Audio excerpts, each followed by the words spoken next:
Hey, everybody. Welcome to the show. And today I get to hang out with the homie, Marwan Awad, who's going to tell you all about, there's all kind of stuff we're going to cover that you probably wouldn't even expect. Marwan, welcome to the show. Johnny, thank you. Good to be here, my friend. So you're the co-founder of Attribits. So that's the title, that's the company, which we'll get into in a second. But I always start off with what's an interesting fact about you that most people don't know. So let's go there. Keep it PG. PG-13. PG-13. There's a lot, but I'd say easiest to show. I'm standing right in front of my turntables right here in a bit of my music studio. Yeah, I love music. It's my passion. It's always been. I play music, guitar, drums, bass, whatever, turntables, make beats. Yep. Used to have a blog, a pretty big music blog, and yeah, it got picked up for a while by some big publishers, but yeah, I'd say music is my passion. That's kind of the thing most people in our media and data space don't know about me, Johnny. Dude, I love it, bro. Yeah. When you told me about Mayor Marwan was the brand, That was the brand, exactly. Yeah, that was the name of the blog, yeah. and I got to see you like headphone on one ear, like Been a while, my friend. It's been a little while. scratching. Yeah, now my son George plays drums, and I'll go down and play with him and jam out. Like the other day we're playing Nas, it's like we can pick up and play anything, but like he's more of like a rock and roll kind of kid right now. He's 8, almost 8. He'll be 8 in 2 months, and yeah, we rock some Green Day and some of the old good '90s grunge together. Oh, bro, that makes me happy, dude. Oh, Yeah, dude, man. that's such beautiful quality time. So you got It's that passion awesome. for music. Yeah. I wonder how that passion for music translates into this other stuff that you do, but maybe we'll get into that. Maybe I'll be able to draw the line later. Tell me about Attribits. Man, so yeah, Attribits is a business that sits squarely kind of between publisher and advertiser. And for some people, it sits between them and their data layer, right? So we support people as far as data goes primarily. In doing so and managing data for people and really helping them get the most out of their data, whether that's their own first party data, understanding what are people doing? Like I haven't seen, user X open an email for me in a while. Actually, they're opening other people's emails and they're reading and engaging. Helping people understand what that really means. What does an audience actually mean to you? And how can we capitalize it and monetize it in the best way? So I say we're a data first company, but we work with a lot of large advertisers, helping them understand who their target market is and then go out there and acquire them. So that's really our best place to play. All right, that's good. So we'll be able to drill down because I'm sure that my listener has questions about how that applies to them. Sure. And just to give y'all a glimpse of the future, we're going to go there. We're going to talk a little bit about media use cases, but let's start, Marwan, with getting to know you and your media origin story. Yeah. So when did I become a villain? Media got its hands on me early. 24 years ago, I'll say. Yeah. Start on the brand side. So I worked for a brand, online kind of loan comparison. And I really am happy I started on the brand side and not kind of on the agency side because I got to understand like what makes brands tick. What do they need to succeed? What keeps them up at night? And it's that's where I learned probably one of the most fundamental lessons I think, and that is your media mix and what your quality output looks like. So I know we'll probably touch on media mix later, so I don't want to jump all the way down on that just yet. But starting out brand side, like I said, from there I moved on to a couple other online brands. You'd know them. Can you mention them? Are you able to mention them? Cheapflights.com, which was a big one based in Boston. That was very different. I did build out their newsletter business for the US. Helped them with that. We go. Which was really, really cool. Yeah. And that was a lot modeled after some other big newsletter publishers out there, right? The travel zoos at the time. And in travel, newsletter's amazing. It's content. You can deliver content. You can deliver like inspirational content to people and people engage. It monetizes very, very well. So we built that out there, which really helped launch email for me in my mind in a bigger way. With the previous brand, we built the email program there as well, and then scaled it out to partner email programs. But Cheap Flights, I got kind of like a real, a premier way to look at email. And then from there, I moved over to an incubator in Cambridge called Kogo Labs. And I saw kind of how the sausage is made from a data perspective. Top minds, data analysts, data scientists, and some really good operators. So I learned a lot there. Bunch of other jobs in media, kind of more in programmatic.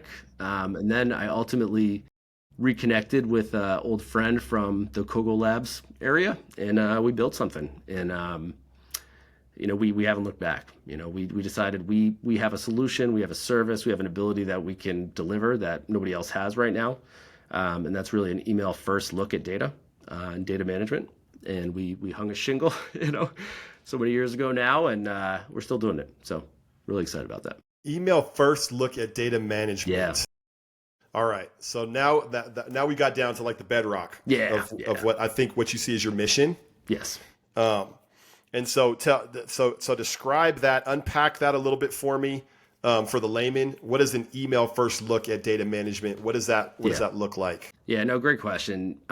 So being email first for us means we come from email. We've sent email newsletters. We've done delivery. We've, wired up IPs to servers, to ESPs, to what have you. We've cleaned data. We've failed miserably many times. And we've built programs from the ground up numerous times. Yep. And so when we talk about data management, primarily we're looking at email as the focal point.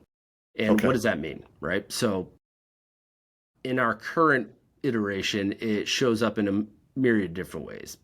For one, we go to brands that don't have email as a strong spot, right? That's big. I'm going to circle that. Okay. Right? You're going to brands that don't have email as a strong spot. That might sorry to interrupt you. No, please. That might resonate here because we have a lot of the people that are paying attention to this podcast had started print, right? They're very print centric, print media organizations, and then kind of started to develop digital audiences over time. But in a lot of cases, there's a disproportion between kind of their address list and their email list. And there's many that would, I think, resonate with the idea, I need to build my email. I need to make email stronger. Absolutely. And I need more email, and I need better email practices and all that kind of stuff. So you're saying... I can stand on that soapbox all day, my friend. Yeah. Okay. Yeah. All right. Good. Sorry. Go ahead, man. So circling that. Yeah. So circling that, the typical client that we started noticing would approach us is large brands, often lead generators or aggregators, big insurance companies, folks that spent a lot of money acquiring users online, right? And so what does that typically look like? Usually it's, probably many years of SEO, beating your head against a wall, very high SEM budgets, sometimes at a loss, social spending, sometimes at a loss. And then what do we do? We're at a place where we think our funnel, we think our mousetrap works really well, but we're burning so much cash. We can't scale. We can't scale because we're burning too much cash. It's not profitable yet. We're not really profitable. That's when I show up with my email, spell book. And, what I've found, Johnny, is email becomes your profit center. It can be a profit center. It can be the difference between an owned and operated insurance company, for example, being profitable or being out of business. In most cases, or maybe not most cases, but in many cases, search can be a loss leader, and you're okay with that because you're getting high quality people that come through that you can then monetize again and again on the email front, right? So, I always urge people, take care of your data. It is an asset that you're spending money to create, right? So take care of your data, nurture it, be good to your audiences, and they'll be good back to you. Yeah. All right. This is good, man. So now that moves us into our next section, which is your superpower. So what makes you good at this?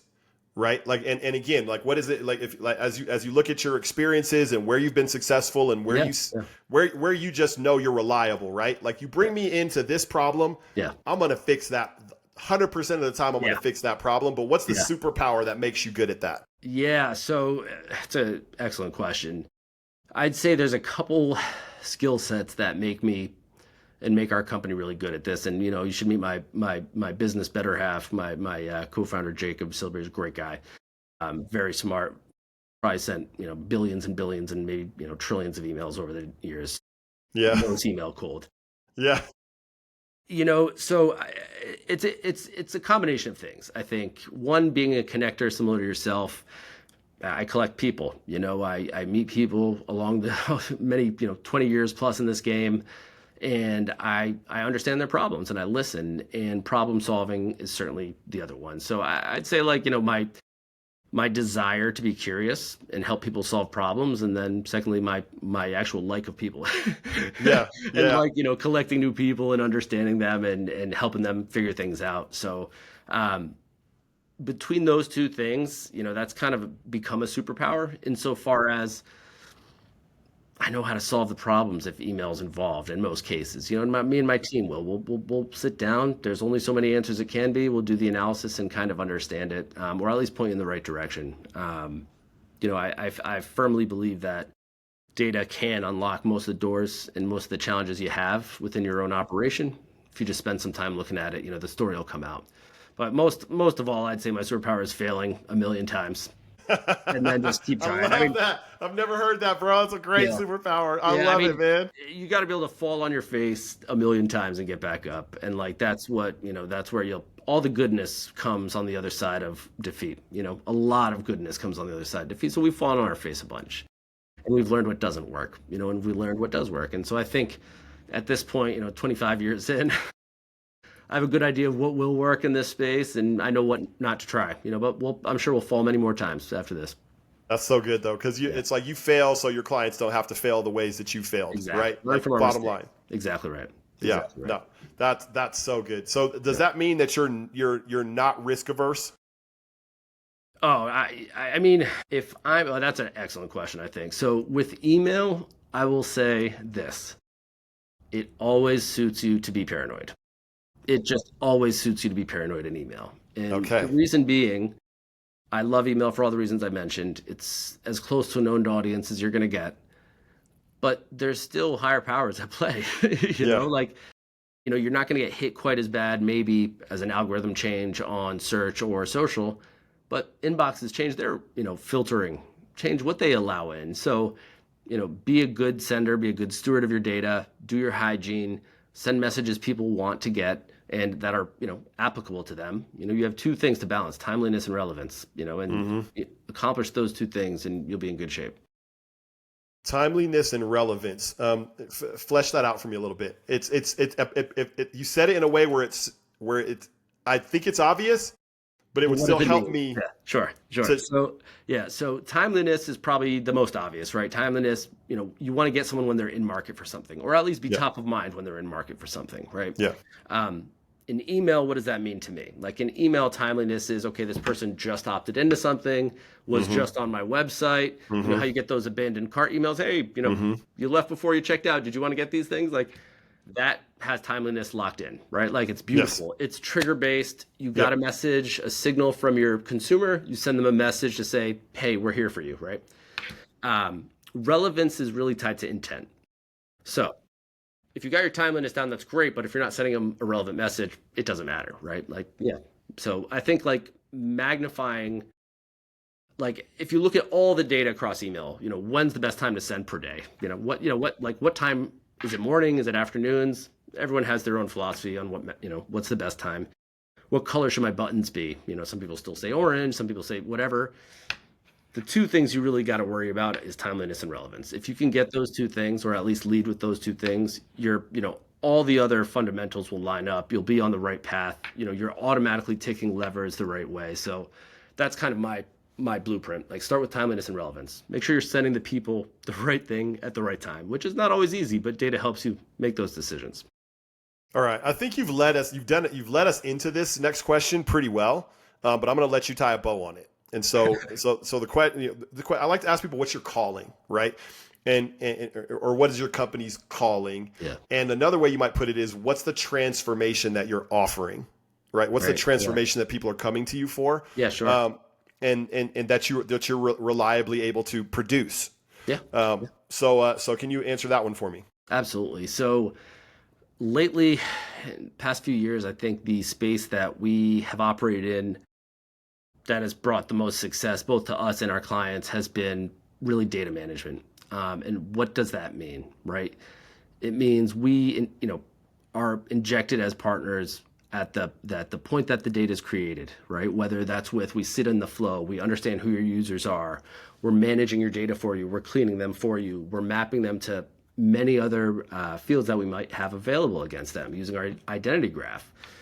We have our identity pixel on your site, so you know who your abandoned carts are, and then you can get demographic, psychographic, behavioral, intent-based in-market signals against your audience, right? So again, like they're coming to your site, but what else are they doing out there? What can I, who is this person that's coming to my site? Like, how can I best go after them? And then in a lot of cases now we're actually doing the activation as well. So, we identify the users on your site. The ones that bounce out, we will target them for you. In many cases, that also includes us doing the retargeting from your live opt-ins as well. They come through the feed. What are you sending them right away? Are you sending them like the results that they just saw? You probably should be. Here's how we would do it, right? So that's the package we're bringing to people now. It's like a full court data monetization, data management play by which we help you manage your data, be good stewards of your data. Compliance is a big part, right? Like we all operate in a very compliant forward space. And so being on top of that, staying abreast of all the new laws that come out, it's a big part of it. Yes. Yep. All right. So I'm gonna anticipate one of the questions that I think will come as people are listening to this, because we are seeing kind of an influx of people, especially within our space, this media space that we're dealing with, in which people will like sign up for a CDP or something like that. Sure. They'll sign up for some technology that's supposed to help them with this problem, right? With this kind of data cleaning problem. Some people use HubSpot in that way. There's just different, or they cobble together solutions to try to get there. Do you know what I mean? 100%. There is a pretty well respected provider in our space, Omida. Yep. I don't know if you've heard of them, but Absolutely. they're kind of in our space. But sometimes I hear people say, "Yeah, we put the money out, and we end up with all this data and understanding and knowledge, but it never equated to revenue." Yeah. Right? Or it never equated to like we have the all dressed up and nowhere to go, right? Like that kind of a thing. Yeah. 100%. How do you help break people out of that potential outcome? Yeah, I think for this, the benefit of us being email first and having the background we do as mailers and as, marketers, we do the activation in a lot of cases for people. So we'll identify, we'll present the data that we find, that we collect, and we'll activate it for you. So, we believe in this so much, it's kind of like eating your own dog food. Like we'll send the data for you. We'll make sure it gets to the inbox and delivers the message you want to your customers. So that's the difference. Like some people will just deliver you your data. Here you go. Do what you want with it. But we've done a number of different engagements by which, we're actually delivering on the emails, making sure revenue is being generated. And I think I said this in the beginning, but if not, shame on me. Email should be seen as a profit center. There we go. The practices that we put in play deliver profit to the clients. And in most cases, what some of these O&Os are coming to us for is they're amazing at buying social media. They're way better than we'll ever be at buying, meta ads. They're way better than we'll ever be at SEM. But they don't have email expertise. And that's, it's kind of a rarity these days where someone actually has all those segments and email. And missing out on email is a big piece because that's what I think should drive and can drive a lot of your profit. There we go. All right. So now we're going to talk a little bit about like the specific use case of emails within our space, right? So the City Regional Magazine is probably sending out, weekly or even potentially daily newsletters. Sure. Yeah. The business journals are probably sending out weekly, daily. I mean, sometimes for some of these, it's multiple emails a day with breaking news and things like that. But it's something, like for the City Regionals, it's going to be like, maybe there's a dining newsletter you can sign up for that tells you about the new things on the dining scene in your market, and it comes every week or something like that. Right? They've got these little niche audiences that they build through email. Yeah. So when you say, hey, email should be seen as a profit center, Um, I don't know. I don't know if what percentage of the people that are listening to this would say, "Oh, yes, I heartily agree with that," Yeah. Yeah. and how many would say, "No, it's much more engagement to create downstream opportunity." All things can be true. Yeah. Right? Um, Yeah. but they're going to be monetizing some directly, but it's going to be through ads. It's going to be like the newsletter has Sure. a sponsor Yep. or it has some ad Yep. positions in it, and that's how they're monetizing. Is that what you're talking about when you say email should be seen as a profit center, or are there Absolutely. other areas Yeah. that people should be exploring? Absolutely. Yeah. And there's a number of ways to monetize your data, right? And this is what, Google does. This is why Google's a massive company. They monetize data. What does Yeah, Facebook do? They monetize data, right? So yeah, if you have your own audience, you should monetize it to the best of your ability. And as long as you do it with ways that respect the boundaries of engagement and what your audience actually wants, it's incredibly fruitful. So, you get eyeballs on your site, you're monetizing them the best you can, right? Why wouldn't you do the same with your email program? So, and with the email, oftentimes you get more shots on goal. You'll get more shots on goal to get your money out of it, right? So, we help clients build out their drip campaigns. We operate them. We come up with interesting ideas and creative ways to solve for creating multiple newsletters out of one base, right? You might find out that, for your particular city, there's people interested in the arts, but there's people interested in finance, and there's people interested in sports. Those are all different and can be different branded emails that you send out. yes, And now you have different ways to capture everybody. And then there's going to be different monetization options down those lines, right? So I think it's, step one is always understand your audience. Who are they? And then you create marketing plans to, deliver the best content you can, drive engagement, and monetize. right. Yeah. Now, and that's the part, right, where I hear, okay, so I need to create a strategy. I don't know how to create a strategy. Yeah. You're going to help me Yep. create that strategy. Exactly. You're going to help me think it through. Yep.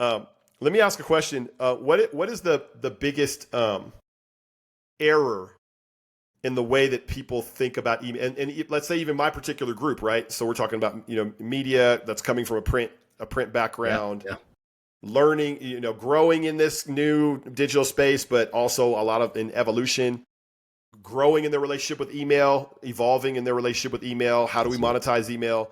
What's the biggest error in thinking that you see with people that aren't as experienced as you are with email? It's a great question. I think number one, I kind of touched on, like, people see it as a cost center, as something they should do. People like, yeah, I know I should be doing email. We're not doing it. We're too busy focusing on, driving social media or driving, direct traffic. The reality is email will do those things for you. The biggest thing I tell people is, like, you don't have to become an expert to start. The second you collect an email, just start sending them stuff. Send a welcome email. See how that engagement goes. Great. The next thing you should do is, are you creating new content? It sounds like most of these folks are. I would say, okay, great. Why not syndicate your content to your newsletters? You don't have to rewrite content. You can have summaries and do it, more expeditiously and link out to your articles and whatnot, but take the first step. Don't think that you're in over your head. You don't know what to do. Like, learn. The best way to do it is to learn by, I say trial by fire. Come talk to us when, when and if you need help on it. But the best thing you can do with your email was start yesterday, and start nurturing that audience. The number one thing I'd tell people is, get yourself a sending platform, clean up your audience. If you need help with that, there's many ways you can make sure you don't have bad, data in there. And just send welcome series and start sending your email out and start that conversation with your customer that, put their hand up and went to your site, so build that relationship in a media that you can actually own long term. What are your favorite email platforms? What are the ones you recommend? And what are if you even want to get a little crazy, you can tell us the ones you don't recommend. Oh man. Yeah. I'm going to keep my not recommends to myself just for, okay. All right. No worries. maybe that's the political answer. Yeah. No, not it's okay. recommends to myself. You're the mayor, bro. You're the mayor. Someone's got to do it, Got to be wise. Be wise. Yep. Yeah. There's a number that we've used with success. I'll tell you candidly, the most success we got was from our own home built mail platforms. Okay. We leased it out to others to use as well. Okay. There's a number now that I think are pretty good. You mentioned HubSpot. HubSpot's very robust. The mom and pop publisher might not need all those features, Mm-hmm. but if you're combining it with the CDP features, and Mm-hmm. it's a good place to manage your data. So I like HubSpot. I don't Okay. have anything that should jump out at me for HubSpot. But you can also start small. You can also get yourself kind of like a front end, and then do, I don't know, SendGrid IPs or something like that, because they have really strong deliverability. So, Okay. I would say just go get any off the shelf. You can even use MailChimp or anything like that. They're not paying me. None of these folks are paying me. But, No, no. get MailChimp and just start trickling out your email. See how it goes. Like, I think you'd be surprised that, once you get started, it becomes fun. You see the stats build up, you see your delivery build up, you start to see opens, and now you're getting clicks back to the site. Before you know it, you'll be driving revenue and profit. Yep. Yep. Now so with the media revenue model, a lot of it's indirect. A lot of it's indirect because it's like a triangle. So I know you probably work with some that are like selling a product or a service that's direct to client. Yes. Right. Yeah. Both sides. But with media, it's typically we're getting engagement and interest to, let's say, our dining newsletter, and then there's a new restaurant that's advertising, right? So that's a triangle, right? Because we're getting the eyes, Yep. but then we're getting paid from the advertiser to fund the endeavor. The product that we have as a media company probably is maybe a subscription that we're selling. Yep. So we might be selling a subscription. We're probably selling events. There's probably events that so there are some internal ways that we're going direct to audience. Absolutely. With offers. Does that strike you as similar to the situations you've worked with in the past? Yeah, absolutely. I mean, ultimately, whether you're B2B or B2B2C or B2C, like, ultimately you have an end user, right? Whether that's another business that you're trying to sell into, or a consumer who's actually going to buy a product or a service or something like that. So, again, like, it goes back to understanding who your consumer is. What else are they reading? What are they looking at? Where do they sit? And with B2B stuff, it's not, your inbox, I'm sure, is full of B2B emails all day long, right? So it's you can attract someone on any side of that. And, like, ultimately, so let's use, the use case of B2B2C. So you're selling into another business or organization of some kind that ultimately has a vested interest in their audience making some kind of purchase because the advertisers pay them, right? Yes. You're helping them along their way to driving that audience's monetization. So you're still B2B in my mind, but, like, you don't talk to the advertiser. The advertiser ultimately pays your publisher that gets the work done. But I don't see it really changing much. We've worked with a ton of folks like that. Ultimately, the whole goal is still to, leverage the data to make informed decisions and activate if you can. And in this case, you could activate with email campaigns. Okay. All right. So this is good, man. This actually is there's another recent episode. There's a guy I got to introduce you to, Craig Swerdloff. I don't know. I know Craig? Yeah, great guy. Yeah. Okay. He's a Massachusetts guy. We all know him. Yeah. Yeah, I interviewed him, and he has a little different flavor than you do, but he talked a lot about email, and the primacy of email, which I think you concur. Yeah, he has a great service. If you're looking for newsletter monetization, he can help you with that, right? So it's a really cool product. Yeah, we echo a lot of the same thoughts. Email should be, as I said to you earlier, like, it should be in everyone's marketing mix, and I think it's probably the most important piece of your marketing mix, because it's what you can say to your own quasi-owned media, right? And we said earlier, like, it's only owned as far as you can take care of it and nurture it, right? Yes, but I'm going to pull on that thread a little bit. So, so again, when we talk about owned audience, we use that language, right? When we talk about owned audience, we're typically emails prime in that category.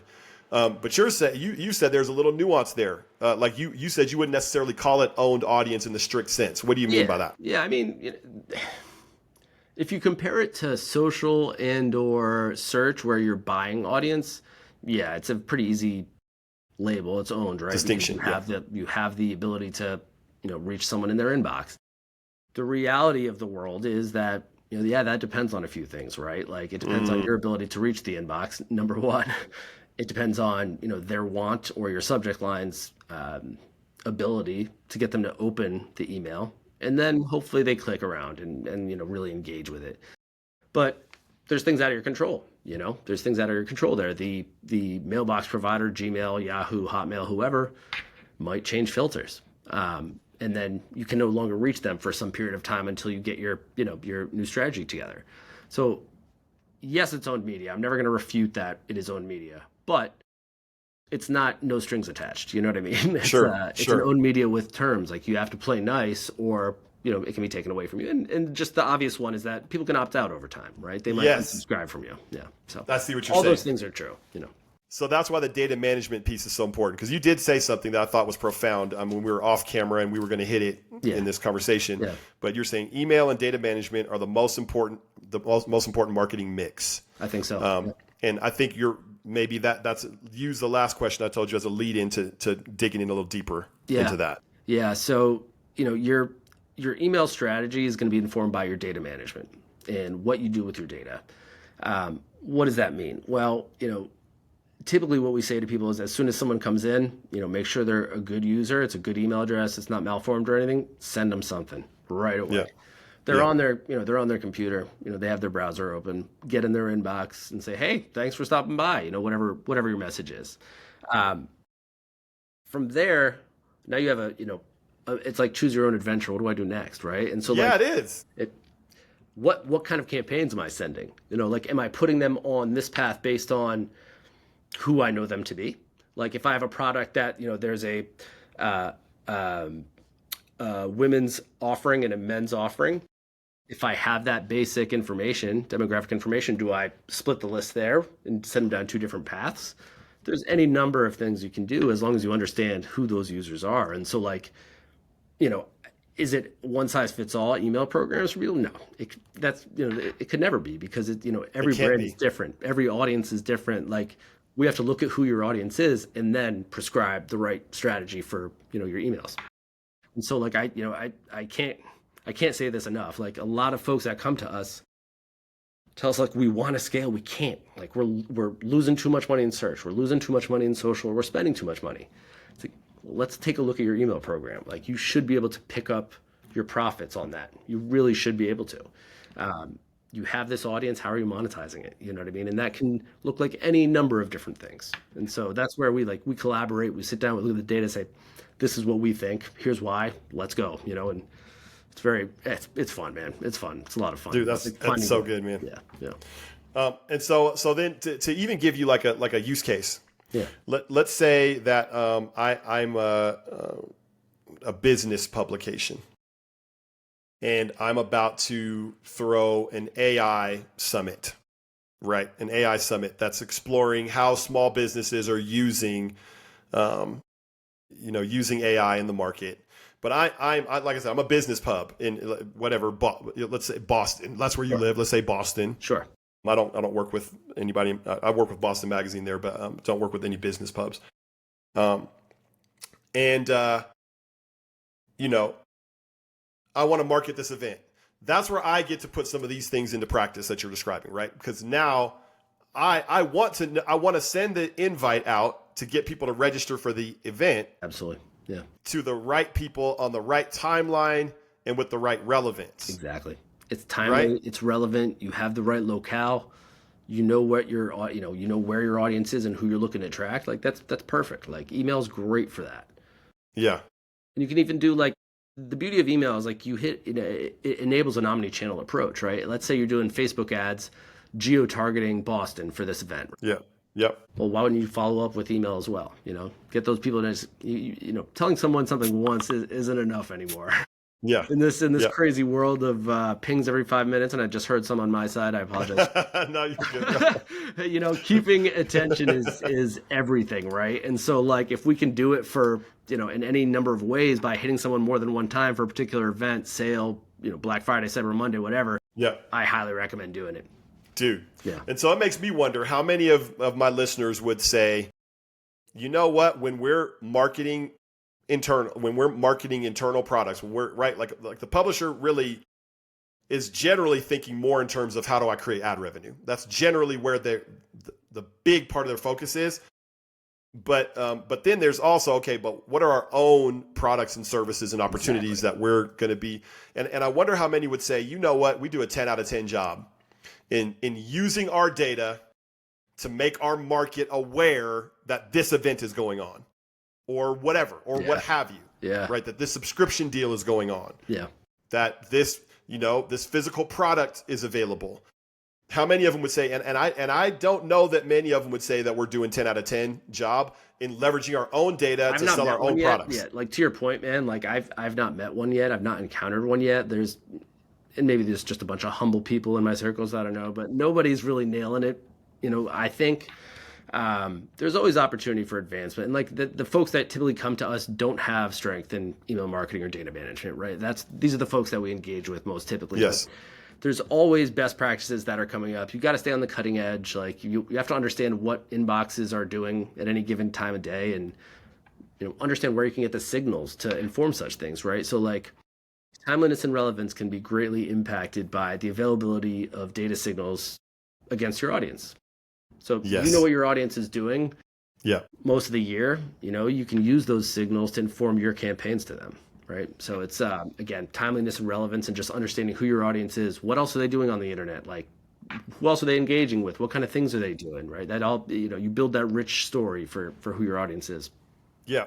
Yeah. So I will put the label on it. You said this is that part of your service is called identity resolution. Yeah. So, and I'm glad you brought that up. So there's two ends to it, right? Data management and identity resolution. And we call them two of the same, like they go hand in hand. Like for any new website where you're trying to attract users and then pull those users through some funnel, if you don't have identity resolution, you're missing the boat. Like, just transparently, you've all been to an e-commerce site and gotten that abandoned cart email, right? That's what identity resolution is. It's you left something in your cart. Hey, you didn't check out. We noticed you. Like, come back. Here's a 10% off coupon, right? Right. And I didn't give them an email necessarily, like, because I was partway through and I abandoned the cart. Yep. I didn't give them an email. Right. Right. So how are they emailing me? And it's because of the magic sauce that you're talking about. It's because, we're all on the internet all day, for better or worse. We all exist on the internet. Our profiles are known by every large platform on the internet, right? There's just no way around it. And so brands can and should leverage that to deliver timely and relevant messages to their users. So if I saw you come to, let's say I had, marwanskateboards.com, right? Johnny, you come through and for whatever reason, you just jump away, go to another site. Well, in my mind, I'm like, that's a user I probably spent on social media or SEM to get to my page, right? I don't want to just let them go.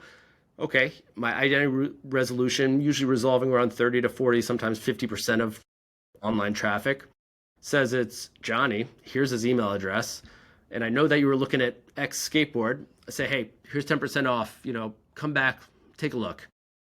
Like, the amount of additional revenue that drives for brands can't be understated. Like, we do often, and I'll say low cost because I don't want to go to the no cost yet. And I don't know how many people see this, but we often do trials of, no cost, low cost identity resolution to show people just what it can do. And then take a look at it. We'll tell you who we found coming to your site. Here's the makeup, here's the split, ages, demographics, what have you, what else are they reading? And here's how we could activate that data and actually reach them. We'd recommend some kind of sale, make it enticing, pardon me. And it's you build a really nice program with that. Yeah, dude. Yeah. That makes it really concrete. Yeah. Kind of the bag of tricks that you particularly bring to the table. Absolutely. And so for those who aren't familiar, like, identity resolution, I just started to kind of run into that concept, within the last few years. Yeah. And so it's a real thing. Yeah, it is. And it's being leveraged. It's everywhere now. You're exactly right, Johnny. Yep. And it's a lot of people will recognize those abandoned cart emails, right? And you're always like, what is that? That's what this is. It's the ability to understand who your audience is, even when they don't give you all the information, just like you could on any other. Well, no, you really can't. With Facebook, you get a pixel, and then you can retarget with that pixel. But email allows you to, reach the inbox. Yeah. All right. Yeah. There's a lot more to be said on that, but we're almost out of time. So I do want to end with, what's your big dream? Man, personal, business wise, or what are we talking here? I want people to get to know you. Yeah. So whatever gives more insight into you, Marwan. That's what I want you to answer. Man, well, I'm having a lot of fun running this with Jacob. You know, if we happen to come into a really nice opportunity to, I don't know, get acquired, sell, whatever, Hmm. maybe we'd look Hmm. at that down the road. But right now we're Hmm. having a lot of fun. Long term, like, I always say I don't know if I'll ever retire. I just like doing too much. Yeah. But I could see myself being a charter fishing captain. That's the goal right there. Charter fishing Yeah. captain in my retirement, just taking people out Yeah. fishing, putting them on some fish. Then maybe that's what I'll do.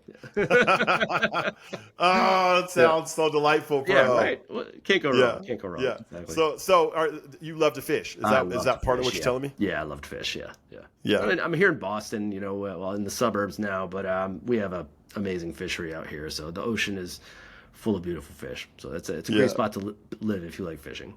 All right. So, Yeah. man, all right. So let this be the day that somebody sees this and says, you know what? Maybe in 10 years I'm gonna hire that We're guy doing this. Yeah, to we're to doing do this exactly. charter Come check fishing me out in boat. Boston, charter fishing. That's right. Yeah, dude. Yeah. All right, man. Well, Marwan, Awesome. thank you, man, for just the generous sharing of knowledge My and pleasure, buddy. Yeah. just Always a good time talking to you, man. yeah, man. It was a pleasure, and everybody who stayed with us up to this point, thank you for joining us, and I'll keep bringing you geniuses that I find along the way that know some particular part of our industry extremely well. Take it easy, and we'll see you next time. Thanks.